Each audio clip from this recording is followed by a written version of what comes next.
Hello everyone. In this PPT, we will be discussing different things starting right from the basics of what convolution is to the different techniques of convolutions with a thorough explanation and example. We'll slowly shift to the implementation of the three papers that we have referred to. Our topic is design and analysis of different convolution techniques. So, what is convolution? It is the mathematical way of combining two signals to form a third signal. It basically relates the input signal, the output signal, and the impulse response. It helps to estimate the output of a system with arbitrary input with the knowledge of an impulse response of the system. Now, why the impulse response? A linear system's characteristics are completely specified by the system's impulse response as governed by the mathematics of convolution. This brings us to the need of convolution. It helps to delay, attenuate, and accentuate signals. It is the basis of all filtering processes. Now, let us consider a case where the formation of ripples, or where we see the formation of ripples of a pond. If I throw a heavy stone, the ripples will be larger in magnitude. If I throw a smaller stone, the ripples will be smaller in magnitude. Now, this basically tells us that the dependence of the ripple size is on the weight of the stones by saying that the output scales linearly with the input. Similarly, this approach can be extended to various signals in signal processing. Let us consider a case where determining the frequency spectrum or frequency transfer function of a linear network provides one with the knowledge of how a network will respond to or alter an input signal.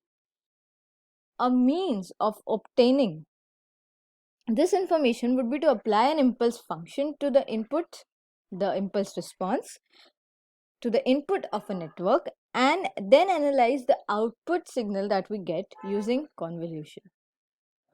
So, there are many convolution techniques which we will be discussing further. Broadly, convolution techniques can be in the time domain or in the frequency domain.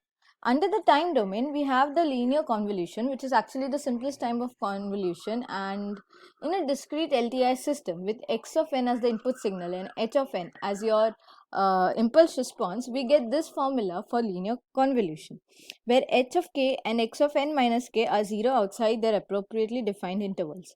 This method is conductive for small impulse responses, but its inadequate efficiency makes it undesirable. The next is the circular convolution. A circular convolution is much more effective than linear convolution in a real-time signal processing system since it has successive inputs of data. It is also known as cyclic convolution, and the two periodic sequences of period n are basically kind of convolved together. By providing hardware for circular convolution, DSP allows for much high-speed convolution, which happen frequently during the treatment of the time domain of signal. The basic motive behind circular convolution is that it saves memory as well as improves the processing time.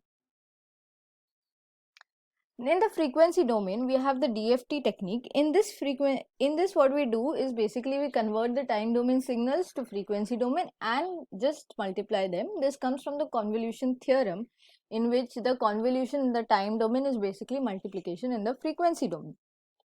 And it is purely discrete. Now, what we try to do in this project is that we try to compare and analyze the two time domain based convolution techniques, that is